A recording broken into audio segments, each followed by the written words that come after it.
Bienvenidos a Tres Respuestas, un espacio de opinión, de conversación y de propuestas. Nuestra invitada de hoy es Eliana Ros-Lehtinen, la primera mujer hispana en llegar al Congreso de los Estados Unidos en toda su historia.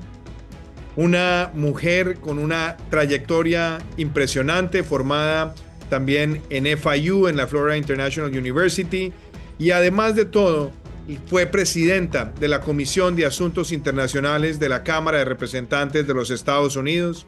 Ha sido una gran promotora de políticas en favor de América Latina, incluyendo también los tratados de libre comercio con distintos países y por supuesto también con nuestro país, Colombia. Eliana, muchas gracias por estar con nosotros en Tres Respuestas. Bueno, don presidente, qué honor estar aquí en este tremendo show. Te felicito. Usted es una persona con mucha integridad. Tuvo unos años magníficos como presidente.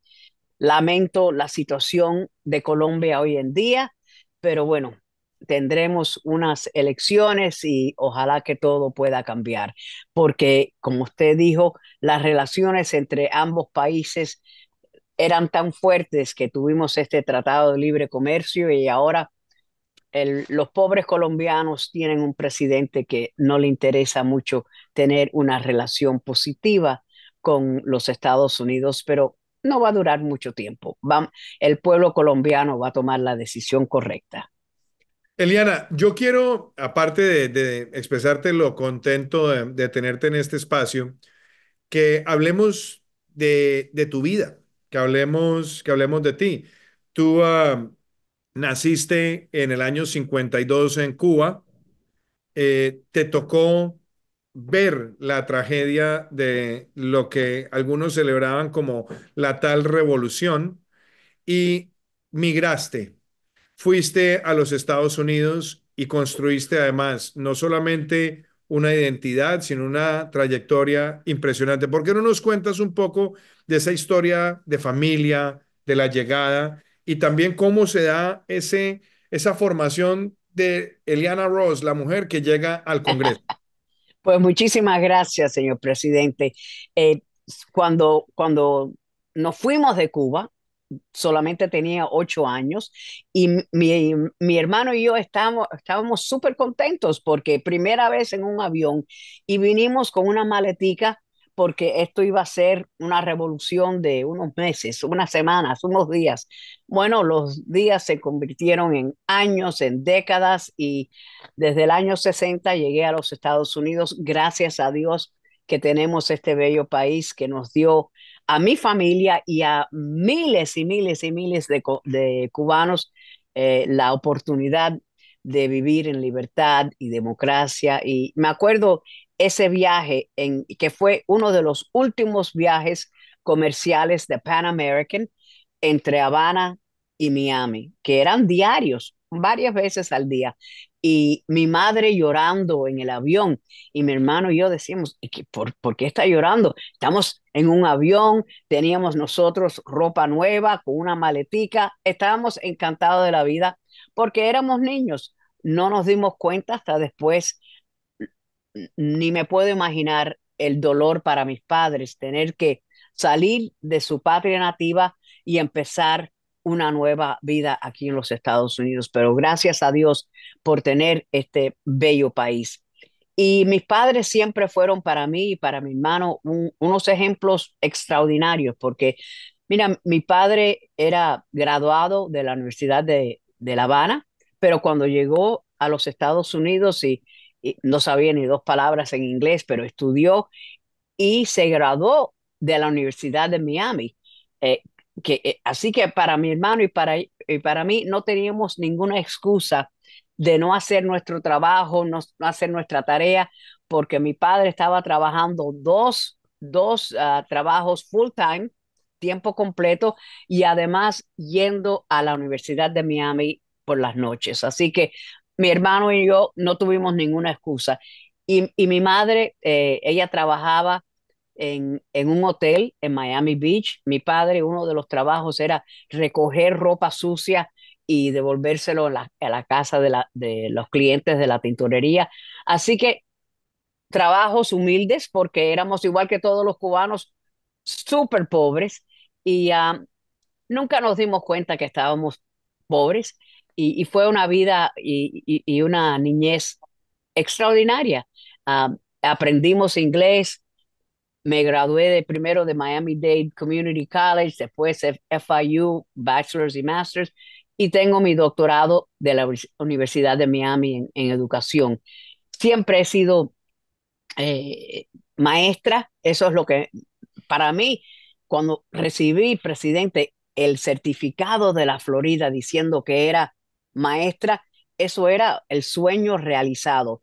En mi vida pensé ni remotamente que yo iba a ser política, que iba a estar en el Congreso de los Estados Unidos, un lugar que visitamos cuando éramos niños y yo decía, mira este lugar tan bello, ver ese Capitolio en la noche con todas esas luces, pero no era política ni en high school ni en college, no tenía nada y mi familia no es como la familia Díaz Balart, que son políticos extraordinarios. El padre de Lincoln y Mario fue el líder de la mayoría en el Congreso en Cuba y fue el primero de decir Fidel Castro es un comunista, basta ya. Aunque la hermana de Rafael Díaz Valar era señora de Fidel Castro, así que, pero Lincoln y Mario vienen de una familia política como los Kennedys. La familia mía, nada, bien humilde, pero en los Estados Unidos uno puede realizar sus sueños.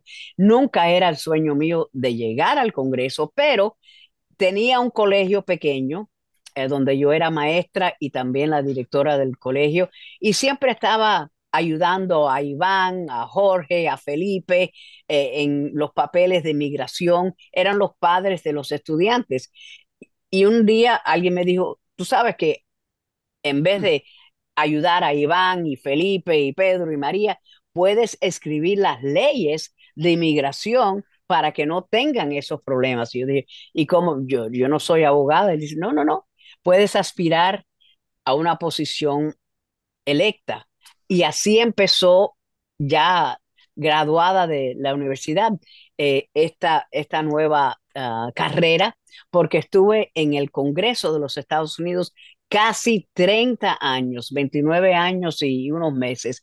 Y antes de eso, estuve en la legislatura estatal, en la Cámara de Representantes en Tallahassee y como senadora, y es en la Cámara de Representantes de la Florida donde conocí mi esposo, ya hemos estado casados 41 años, tenemos 9 nietos, tenemos una vida extraordinaria y todo posible por estar en los Estados Unidos y nunca hubiera pensado que iba a llegar al Congreso y como bien explicaste, la primera mujer latina, no se usaba la frase latina en esos momentos, la primera mujer hispana en todos los partidos de llegar al Congreso. Y señor presidente, me tengo que morir, pero cuando me muera, el arquitecto y el historiador de la Cámara me dijeron que voy a tener un portrait, una pintura mía en el Capitolio por ser la primera mujer latina, porque está ahí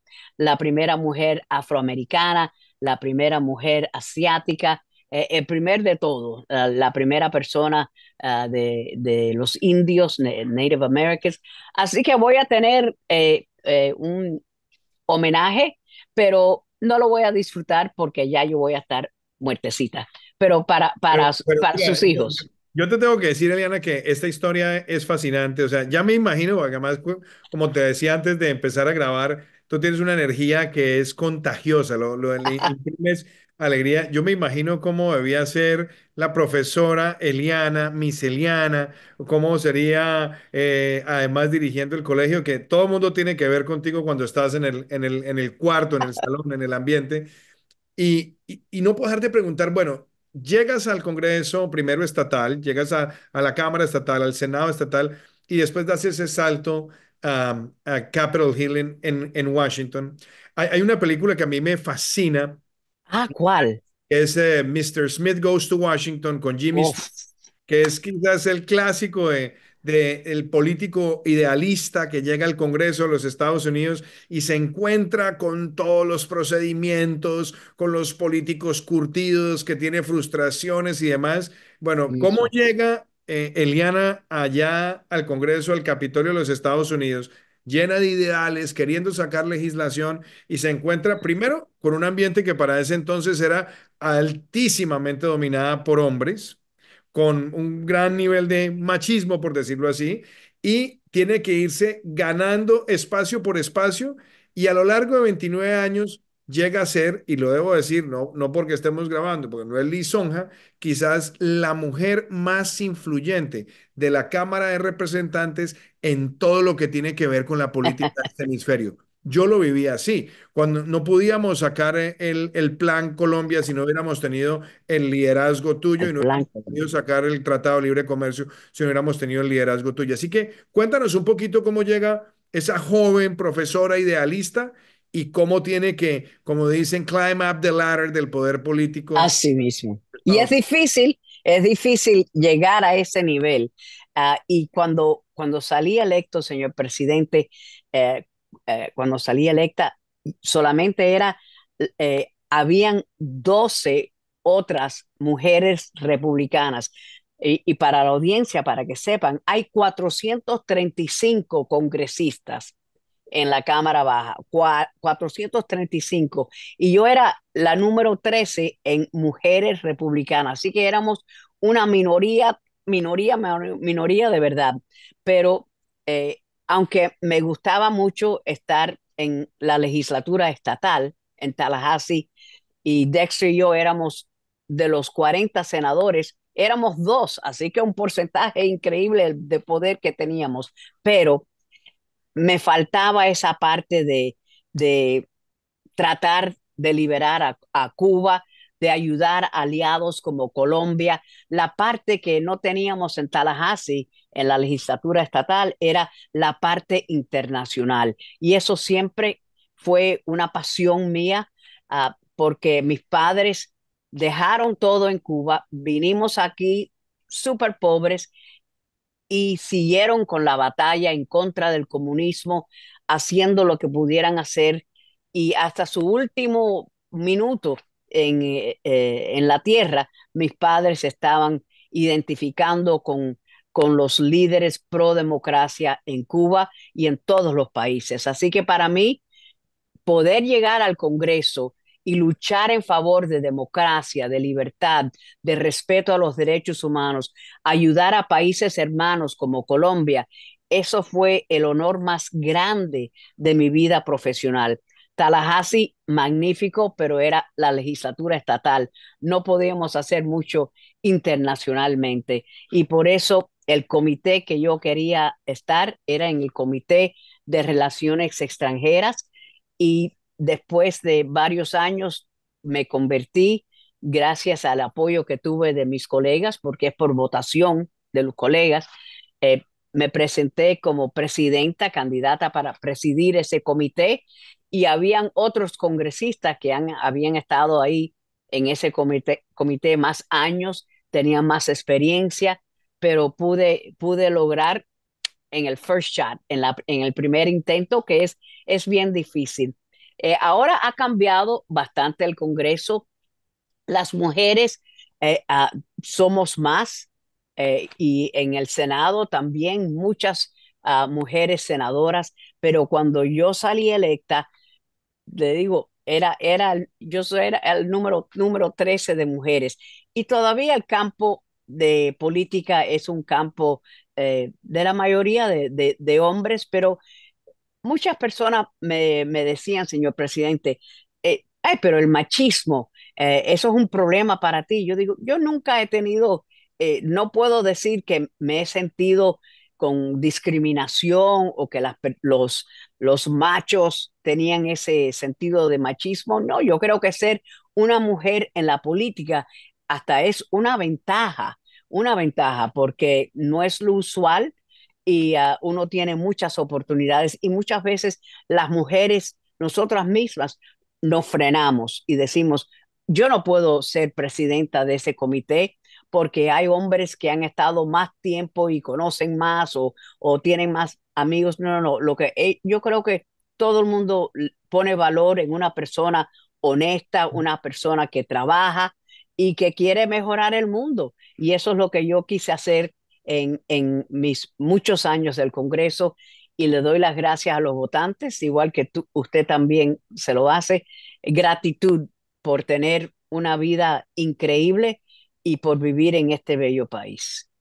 Pues Eliana, esta es una historia fascinante y yo quiero ahora dar un saltico también a la política, porque yo lo debo decir también con sentido de amistad, pero también de admiración. Algo que te caracterizaba era que en el tiempo como congresista, era que podías lograr acuerdos bipartidistas. Era un sello tuyo, pero también yo creo que fue un sello muy importante de la política de Estados Unidos durante una muy buena parte. Uno veía, por ejemplo, lo que Tip O'Neill lograba hacer en su momento con Ronald Reagan. Inclusive también en los años de Clinton, él le gustaba estar Sí mismo. tendiendo esos puentes. El mismo Bush, padre, Bush hijo, Sí entendían mismo. ese valor del bipartidismo. Y yo te quiero hacer esta pregunta. ¿Crees que hoy ese ambiente de bipartidista se ha perdido? Y yo te voy a decir mi tesis. Mi tesis es que los Cuéntame. grandes enemigos también de Estados Unidos hoy se llenan de felicidad y afilan los colmillos cuando ven la polarización en los Estados Unidos, Sí porque mismo. creo que la mayor fortaleza democrática de Estados Unidos es el bipartidismo y el bicameralismo de las grandes decisiones. ¿Cómo ves eso y qué se puede hacer para recuperar? Y estoy buscando, mientras que me haces esa pregunta, esto lo que oí a un líder diciendo, hablando de ser bipartidista. Tip O'Neill, como usted mencionó, uh, got along with Ronald Reagan. Ted Kennedy se llevaba bien con Orrin Hatch, que era un senador súper conservador. Joe Biden got along con John McCain. Nancy Pelosi got along with John Boehner, el speaker de la Cámara. Ruth Bader Ginsburg got along with Antonin Scalia. O sea, unas personas muy liberales, pero trabajaban con conservadores. Y esa parte de la política, señor presidente, estoy de acuerdo con usted, ya eso no está de moda. Ahora uno tiene que ser un súper republicano y un súper demócrata y no solamente estar en un extremo y el otro, sino atacarse uno al otro. Como usted bien dijo, hay muchos estudios en los últimos años, cuando yo estuve en el Congreso, que empezaron esto de hacer cuáles son los legisladores más bipartidistas. Y me honra mucho que yo siempre estaba en esa lista de los 5 congresistas más bipartidistas. Y siempre lo fui desde el principio hasta el final, porque tuve un distrito donde sí hay muchas personas súper liberales, pero muchas personas súper conservadoras. No tenía un distrito al extremo. Y ahora lo que pasa, señor presidente, y es una de las razones por la cual uno no ve la práctica de ser bipartidista, es porque la mayoría de los congresistas tienen distritos, se llaman gerrymandered, que lo han hecho las líneas en una manera que son súper republicanos los votantes o súper demócratas. Y en esos 435 asientos, posiciones en el Congreso, hay solamente 25 de los 435 que son que pueden cambiar de un partido u otro, porque es una mezcla buena. Así que figúrase, hay más de 400 congresistas que no tienen incentivo ser bipartidista porque van a recibir críticas de sus votantes diciendo, ay, pero ¿por qué tú estás trabajando con ese demócrata? Ese es un liberal, no debes hacerlo. Así que son criticados por ser bipartidista y eso antes no era así. Pero ahora, lamentablemente, la gran mayoría de los distritos son súper republicanos o súper demócratas y por eso en estas elecciones uno no sabe qué va a pasar, porque las mayorías van a ser muy pequeñas, porque los distritos son hechos, los congresistas no hacen las líneas, eso es la legislatura estatales de distintos países o comisiones en algunos casos, pero no hacemos las líneas, pero yo siempre tuve un distrito buenísimo. Coral Gables, la pequeña Habana, Little Haiti, Miami Beach, Los Cayos. Si uno ha sido turista en el sur de la Florida, has estado en mi distrito porque es una belleza.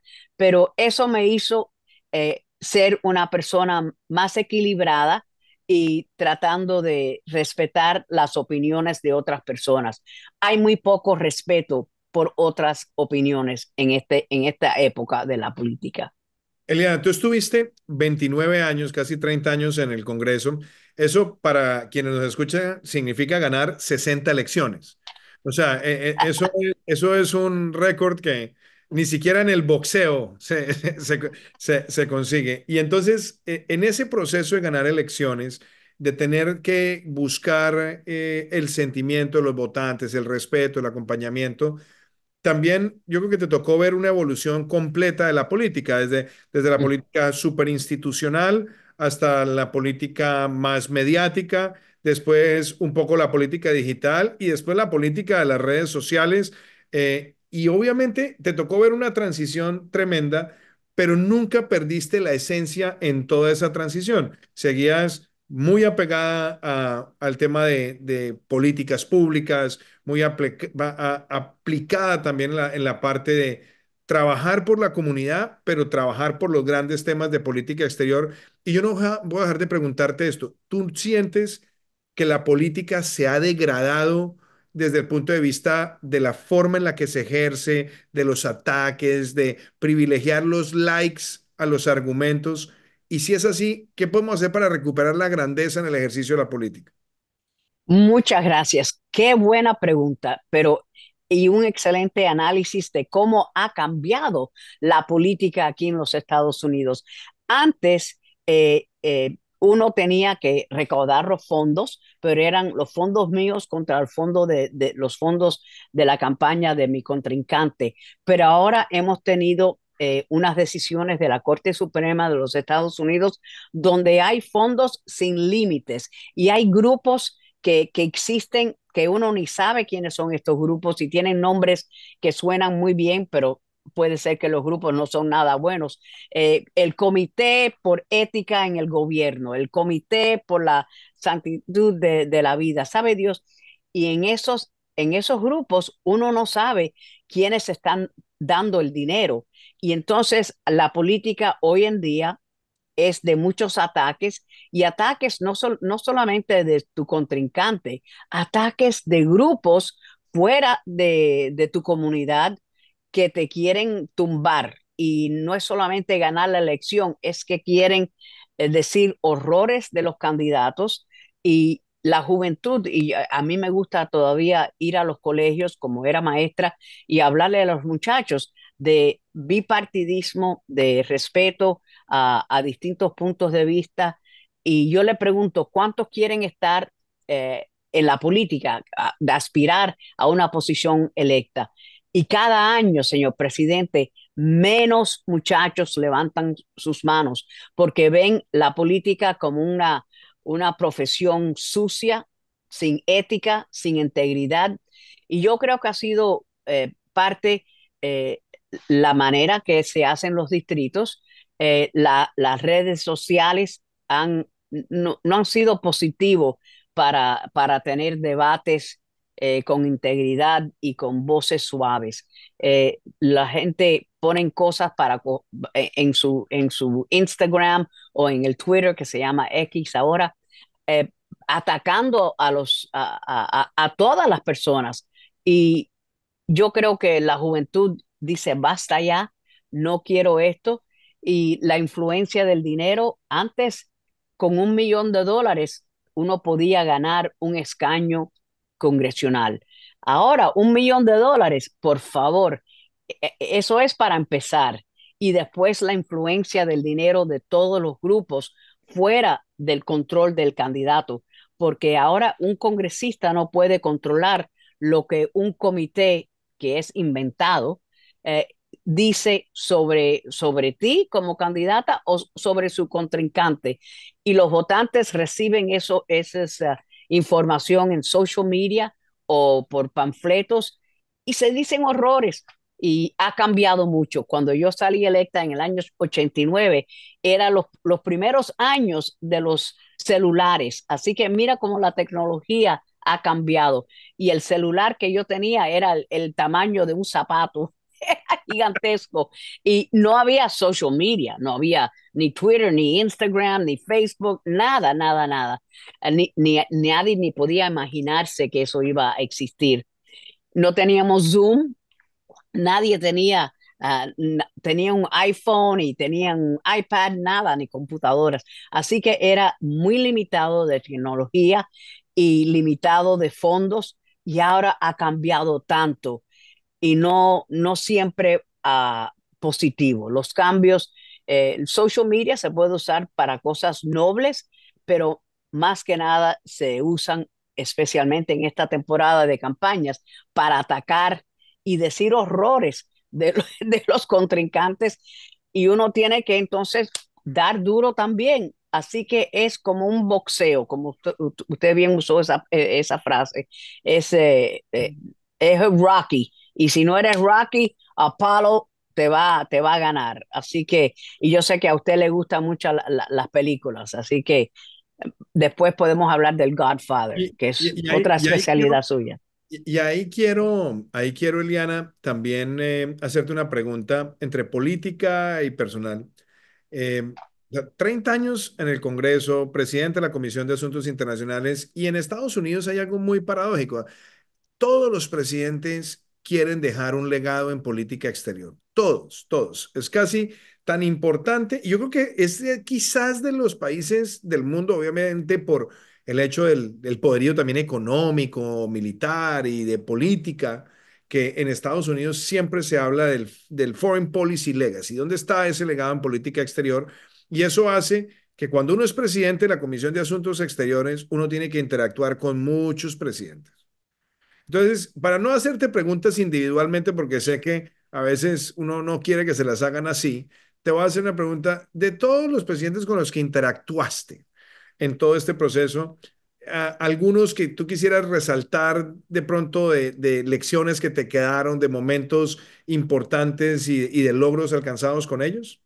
Así mismo.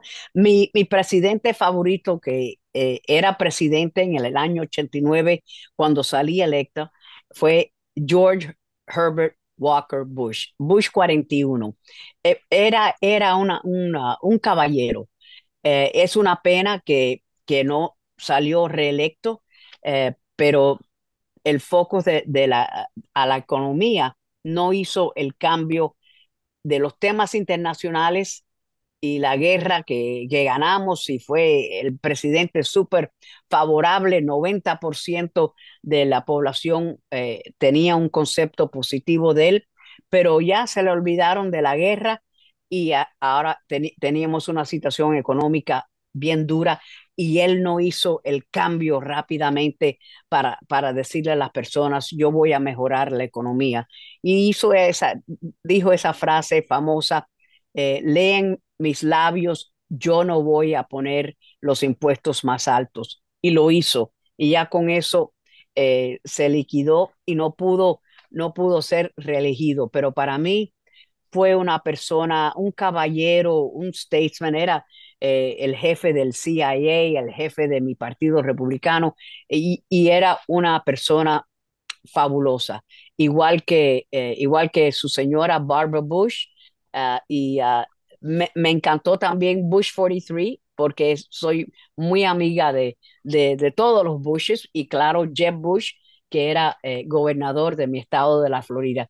Pero para mí el mejor presidente eh, durante esos 30 años fue Bush 41, una persona que nos ayudaba mucho con Colombia, nos ayudaba mucho con Cuba, con Nicaragua y no teníamos a Venezuela en esa temporada tan mala que como está pasando, pero después Bush 43 ayudó mucho en la batalla nuestra contra la tiranía en cualquier país y Venezuela, Nicaragua y Cuba eran los peores enemigos de los Estados Unidos en nuestro hemisferio y los Bushes estaban muy claros en eso. Siempre agradecido por la amistad de amigos como Colombia y siempre poniéndole sanciones a los dictadores como Chávez o Maduro, Ortega, los hermanos Castro y Díaz Canel. Siempre duro, duro, duro. Y por eso me encantaba los valores de George Bush 41. Y Eliana, ya que estamos tocando ese tema, a ti te tocó ver también una época donde había presidentes que se interesaban mucho por América Latina. O sea, yo debo decirlo, el presidente Bush 41 tuvo momentos controversiales, pero cuando tuvo que tomar una decisión dura, drástica, para recuperar la democracia en Panamá, lo hizo.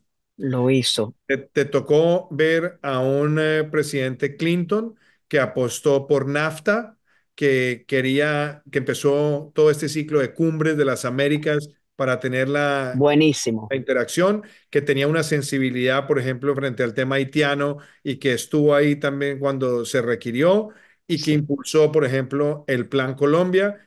Y después viene Bush 43, que a mi juicio tiene también un elemento muy importante. Yo personalmente creo que la doctrina más importante de Estados Unidos hacia América Latina la tuvo Bush 43 con los tratados de libre comercio, que no era una decisión fácil políticamente porque había mucha resistencia y aún así trabajó en ello. Obviamente uno después ve matices, pero nunca volvió a ser, nunca veía nunca. estar América Latina en ese punto tan álgido. Y entonces ahí tengo que hacerte la siguiente pregunta. ¿Tú crees que hoy América Latina está out of the loop? No es hoy una prioridad en la gran agenda internacional de los Estados Unidos y lo cual a mi juicio es un error. ¿Qué se puede hacer para recuperar la atención y la acción de los Estados Unidos frente a América Latina ahora, pues de cara a las próximas elecciones, pero también de cara al nuevo Congreso que empieza en el 2025? Pues estoy de acuerdo con usted, señor presidente. Bush 41 tenía un énfasis muy grande en Latinoamérica.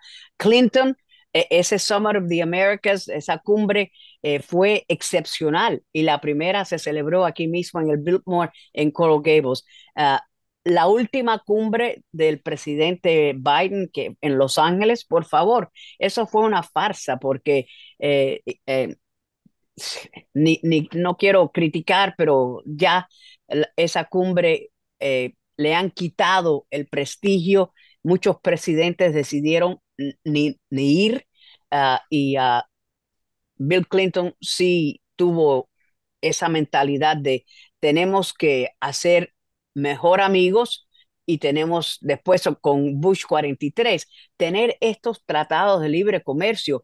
Teníamos uno casi cada 3 meses. Fue increíble. Era una época de tratados de libre comercio como no hemos visto en los años después.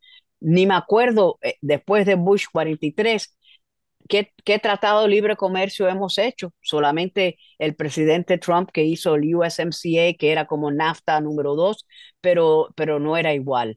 Y ahora no estamos prestándole atención a Latinoamérica. Yo creo que ese es el peor nivel de atención que hemos tenido en mucho tiempo.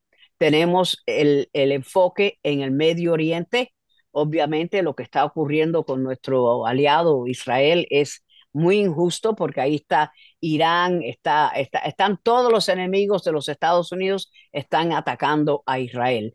Y por eso la atención va donde están las acciones terribles y la guerra en el Medio Oriente está capturando toda la atención y es una pena.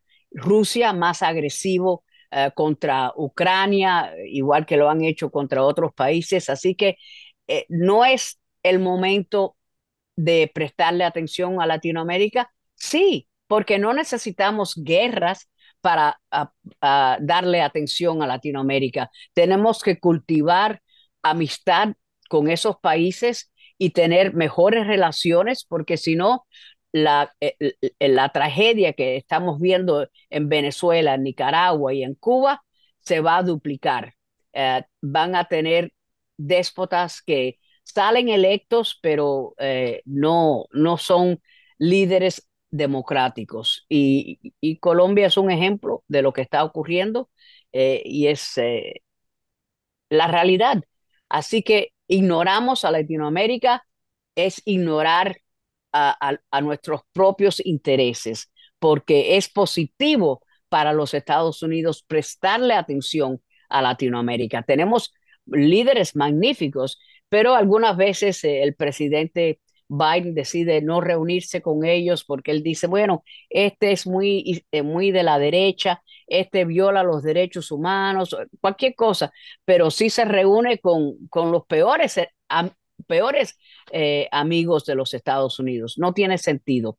Tenemos que prestarle más atención a Latinoamérica porque si no, estaremos otra vez en la locura de las drogas, tráfico de personas y todas las tragedias que pueden ocurrir. Y Iliana, hay un tema que yo sé es muy sensible. Yo, tú sabes que tengo un gran pasión por la política y por la política de Estados Unidos, me fascina seguirla.